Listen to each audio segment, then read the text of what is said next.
BJP की टक्कर में पहली बात तो कोई पार्टी नहीं है। एजुकेशन के पर्पज़ से उन्होंने आईटी सेक्टर को बढ़ाया है, परंतु जो गवर्नमेंट जॉब्स हैं वो जब भी निकाली जाती हैं उनमें बार बार धांधली हो जाती है। उसमें जो है बीजेपी की पकड़ बिल्कुल लूज हो चुकी है ना। और ये इसका कारण क्या मान रहे हो? क्या उन्होंने कुछ किया नहीं है? मणिपुर वायलेंस एक तो नॉर्थ ईस्ट में है कि इस बार 400 पार का नारा तो नहीं होगा। नहीं तो 400 पार।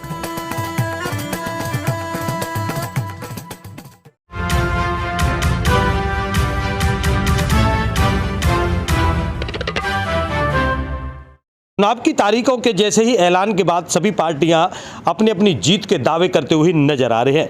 आपको बात करें अगर फतेहपुर सीकरी की, तो फतेहपुर सीकरी सीट इस समय काफ़ी हॉट बनी हुई है।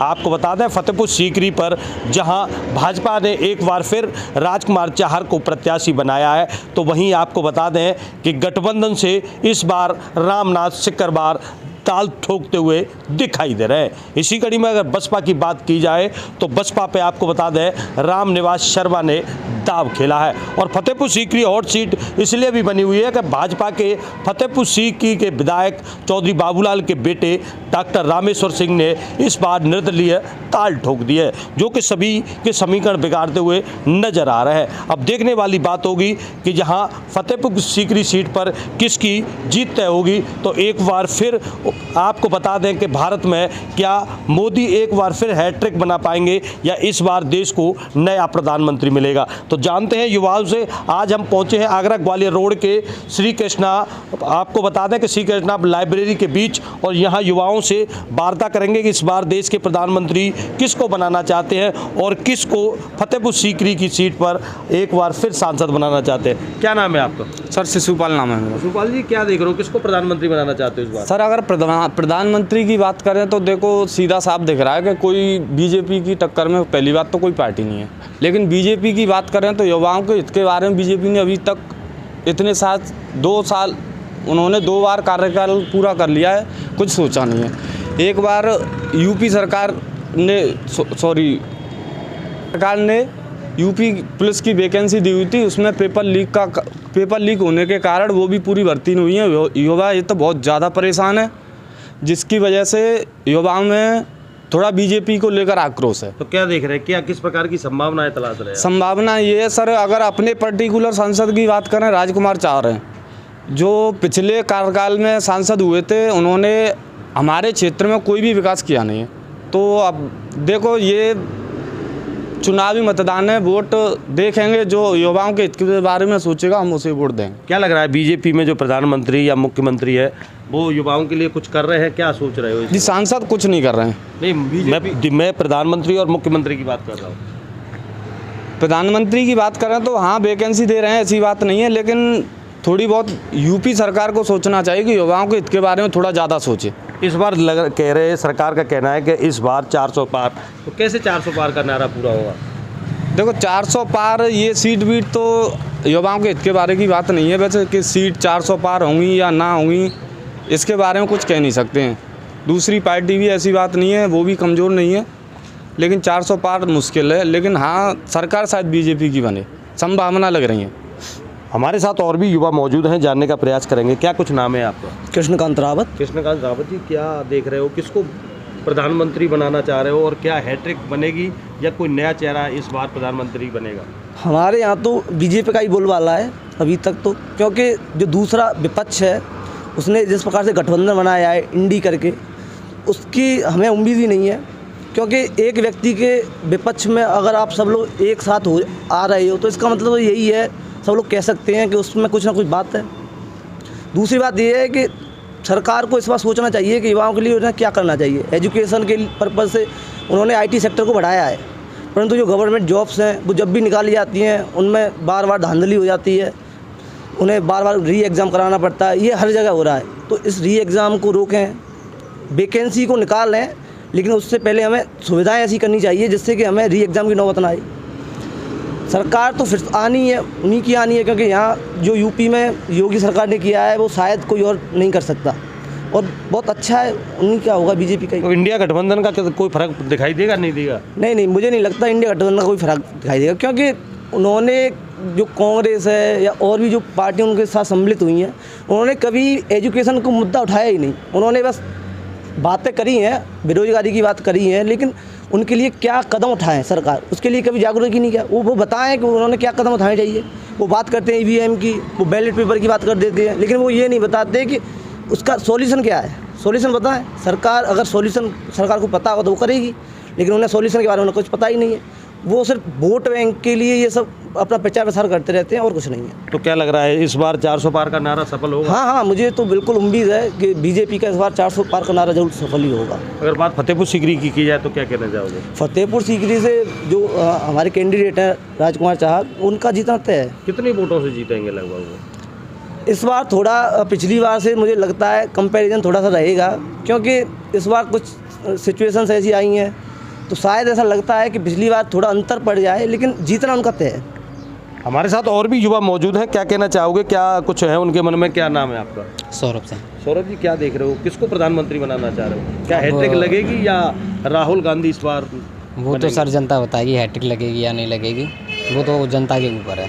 पर मेरे हिसाब से 400 पार तो नहीं हो पाएगा। खैर, किसको लग रहा है कौन प्रधानमंत्री बनेगा आपकी बार? जो देखा जाएगा वो तो जनता के मूड पे है, लेकिन अभी जो जैसे हालात देश की हैं, क्रूशियल हालात हैं, उसके हिसाब से देखते हुए 400 पार तो नहीं होगा, क्योंकि जो बीजेपी है, मैं मानता हूँ बीजेपी अब मतलब फेवर में है इस समय, बट जो साउथ वगैरह के जो रीज़न है और जो नॉर्थ ईस्ट में क्यों नहीं बन पाएगी? मैं बता तो रहा हूँ कि साउथ इंडिया जो है उसमें, और जो नॉर्थ ईस्ट है उसमें जो है बीजेपी की पकड़ बिल्कुल लूज़ हो चुकी है ना। और ये इसका कारण क्या मान रहे हो? क्या उन्होंने कुछ किया नहीं है? मणिपुर वॉयलेंस एक तो नॉर्थ ईस्ट में, असम में प्रोटेस्ट हो रहा है सीएए के खिलाफ, अभी करंटली चल रहा है, क्योंकि वहाँ के जो बांग्लादेशी जो लोग वहाँ पे आएंगे वो रिलीजन बेस पे भले ही ये हुआ है सीएए, लेकिन जिसका जो इकोनॉमिकल इफेक्ट पड़ेगा, क्योंकि असम में जो है ज़्यादातर जॉब अपॉर्चुनिटी ज़्यादा है वहाँ पे, तो वहाँ के लोग जो हैं असम में ज़्यादा आ रहे हैं, ना कि त्रिपुरा और उसमें जा रहे हैं, क्योंकि मेघालय और वो जो 4-5 स्टेट हैं वो तो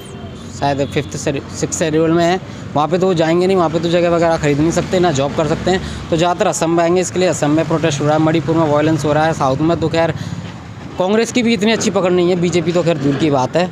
ये जो एरिया है, जो सेंट्रल एरिया है, इसमें ज़्यादा पकड़ है बीजेपी की। तो उसके साथ अगर बात यूपी की जाए तो यूपी में 80 पार होंगे ही नहीं होंगे? 80 तो पार नहीं होंगे, लेकिन अच्छा स्कोर रहेगा बीजेपी, मानता हूँ। युवाओं का क्या, आप युवाओं के लिए क्या किया है बीजेपी ने, क्या कहना चाहिए? एज अ स्टूडेंट तो निराश ही हूँ मैं बीजेपी से। खैर, जैसे कि पेपर लीक वगैरह है, इसके लिए मुझे लगता है एक सेपरेट कमीशन बनाना चाहिए गवर्नमेंट को। ये पेपर लीक होते ऑल ओवर इंडिया में, जहाँ के भी पेपर लीक होते हैं, उसकी जांच के लिए सेपरेट कमीशन बनाना चाहिए और सेपरेट लॉज बनाने चाहिए इसके लिए, ताकि ये बाद में भविष्य में ऐसी गलतियाँ ना हों। और ये जो राहुल गांधी जी ने अप्रेंटिस का प्रोग्राम दिया है, अपने मैनिफेस्टो में बताया है, उस पर भी अमल करना चाहिए था इन लोगों को। और वैकेंसी वगैरह जो हैं, बहुत सारी वैकेंसी खाली है। रेलवे की आप देखोगे तो 5 साल बाद वैकेंसी आ रही हैं। ये बहुत मतलब शिक्षा का स्तर इस समय बहुत लो है। तो क्या लग रहा है कि इस बार 400 पार का नारा तो नहीं होगा? नहीं, तो 400 पार तो नहीं होगा। हो सकता है बहुमत में आए, ये मानता हूँ मैं, लेकिन 400 पार तो नहीं होगा। 400 पार राजीव गांधी के ज़माने में हुआ था, तब क्या था कि तब अपोजिशन लीडर जो थे वो जेल में नहीं जा रहे थे। अपोजिशन लीडर पैसे में मतलब वापस दूसरी जो सत्ता पार्टी है उसमें नहीं आ रहे थे।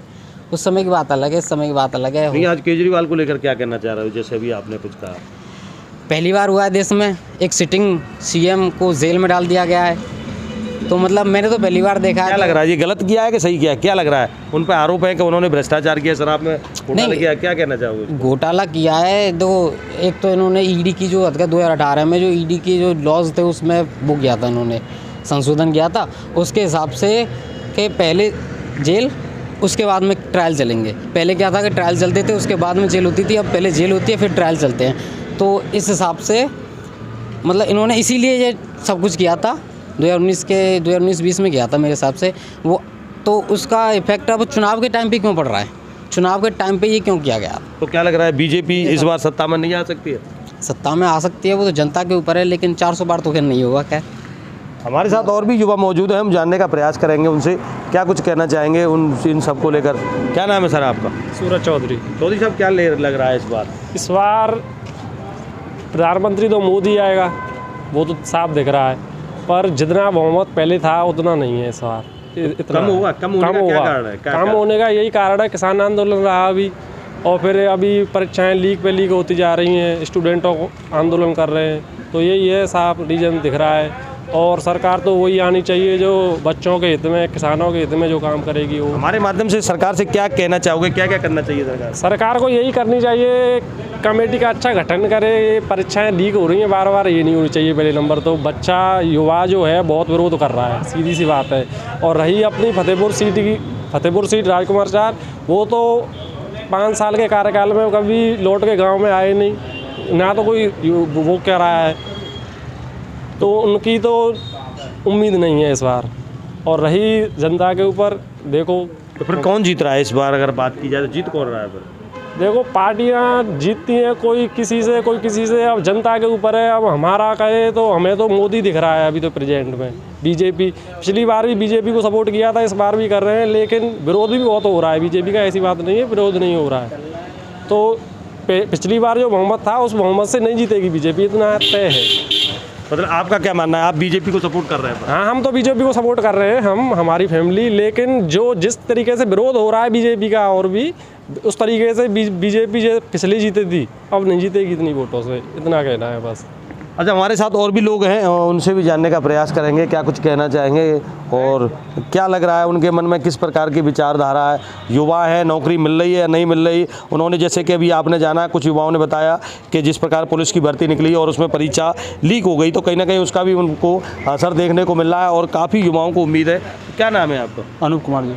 अनूप जी, क्या लग रहा है, किस प्रकार इस बार क्या हैट्रिक बना पाएंगे प्रधानमंत्री नरेंद्र मोदी? जी हाँ, हैट्रिक होगी। हैट्रिक कोई नहीं रोक रहा, हैट्रिक तो होगी। 400 पार का जो नारा दिया है वो पार होगा? ये 400 पार का तो जनता का भी पता होगा, जनता ही फैसला करेगी 400 पार का। तो और प्रधानमंत्री कौन बनेगा फिर? प्रधानमंत्री तो निश्चित है मोदी जी बनेंगे। अच्छा, क्या मोदी जी ने ऐसा क्या किया है कि उन्हीं को जनता वोट करेगी? क्या कुछ कहना चाहोगे? मोदी जी ने इस देश के लिए बहुत कुछ किया है। कई देशों में वो गए हैं, उन्होंने कई देशों का दौरा किया है। वो कई देशों से भारत के लिए अच्छी सुविधाएं लाए हैं, अच्छी तकनीकी लाए हैं। इसी कारण युवा पीढ़ी के लिए कहें तो एक तरह से भाजपा सरकार बहुत ख़राब है। क्योंकि जैसे कि पेपर हो रहे हैं, आपने भी देखा होगा, पेपर लीक ज़्यादा हो रहे हैं। पेपर कंडक्ट कराए जाते हैं, लीक हो जाते हैं। युवा पीढ़ी का फिर एज निकल जाती है, फिर क्या फ़ायदा उसका। अच्छा, बात अगर फतेहपुर सीकरी की जाए तो क्या कुछ देख रहे हो आप? फतेहपुर सीकरी से भाजपा सरकार जीत रही है। जीत रही है? हाँ, भाजपा ही दिख रही है। हमारे साथ और भी युवा मौजूद है, हम जानने का प्रयास करेंगे क्या कुछ कहना चाहेंगे, वो किस प्रकार की उम्मीद है और क्या लग रहा है आपको इस बार प्रधानमंत्री कौन बनने जा रहा है? प्रधानमंत्री नरेंद्र मोदी बनेंगे? जी सर। राहुल गांधी क्यों नहीं बनेंगे? वो जनता डिसाइड करेगी, मेरे हिसाब से तो वही बननी चाहिए। राहुल गांधी नहीं, मोदी बनने चाहिए, राहुल गांधी नहीं बनने चाहिए? जी नहीं। अच्छा, जो बताया जा रहा है कि बसपा इस बार चुनाव अलग लड़ रही है, अगर बहन कुमारी मायावती को प्रधानमंत्री का मौका मिलता तो क्या कहना चाहोगे? तो वो नहीं बन सकती अब। वो भी नहीं बन सकती? नहीं। कौन बनेगा फिर? प्रधानमंत्री नरेंद्र मोदी बनेंगे। मोदी ने ऐसा क्या किया है जो वो ही बनेंगे और कोई नहीं बन सकता? उनकी अगली बात है, उनमें अलग बात है, वो ही बनेंगे। क्या कहने का चाहोगे युवाओं के लिए, क्या क्या कहना चाहोगे आप? युवा जिस तरीके से मेहनत कर रहे हैं उनको सफलता मिलेगी, और वो जो चाहते हैं उन्हें तो वो मिलेगा ही। अगर बात फतेहपुर सीकरी की जाए तो क्या कुछ कहना चाहोगे? फतेहपुर सीकरी में किसको जीत दिलाएगा? जो पहले थे वो ही कैंडिडेट बनेंगे हमारे तो। राजकुमार चार? जी सर। वो जीतेंगे? वो ही जीतेंगे। और ये बाकी और लोग खड़े हैं वो कुछ नहीं करेंगे? वो भीड़ बढ़ाने के लिए खड़े हैं, वो ही जीतेंगे जो पहले खड़े थे वहाँ पे। अच्छा, जो एक भाजपा के विधायक के पुत्र भी खड़े हैं, उनसे कुछ फर्क पड़ेगा क्या? कुछ नहीं फर्क पड़ेगा, वो तो सिर्फ खड़े हैं, नाम के लिए खड़े हैं। तो आपने जाना मेरे साथ यहाँ युवाओं ने, कृष्णा लाइब्रेरी में हम मौजूद हैं और ग्वालियर रोड के किनारे रोहता नहर के पास है ये। यहाँ आपने जाना, युवाओं ने बताया है कि उन्हें भाजपा सरकार से उम्मीद है कि युवाओं के लिए वो बहुत कुछ करेगी। हालांकि युवा काफ़ी निराश हैं, उनका कहना है कि युवाओं के लिए भाजपा सरकार ने इस बार कुछ नहीं किया है, परंतु वह फिर भी भाजपा सरकार में ही और एक बार फिर नरेंद्र मोदी पर आस्था जताते हैं। और उनका ये भी कहना है कि इस बार जो 400 पार का नारा दिया है, कहीं ना कहीं वो पूरा करने में इस बार बड़ी कठिनाइयों का सामना करना पड़ेगा। और कुछ युवाओं का दावा है कि वो 400 पार का नारा है वो सिर्फ नारा ही रह जाएगा, वो पूरा नहीं हो पाएगा। इसके बावजूद भी उन लोगों का कहना है, एक बार फिर देश के प्रधानमंत्री नरेंद्र मोदी तीसरी बार प्रधानमंत्री बनेंगे। चोप सिंह सक्सेना, आगरा। अगर आपको इस खबर को लेकर कोई कमेंट करना है और कोई मार्गदर्शन करना है तो आप हमारे चैनल पर कमेंट कर हमें अवगत कराएं। चोप सिंह सक्सेना, आगरा।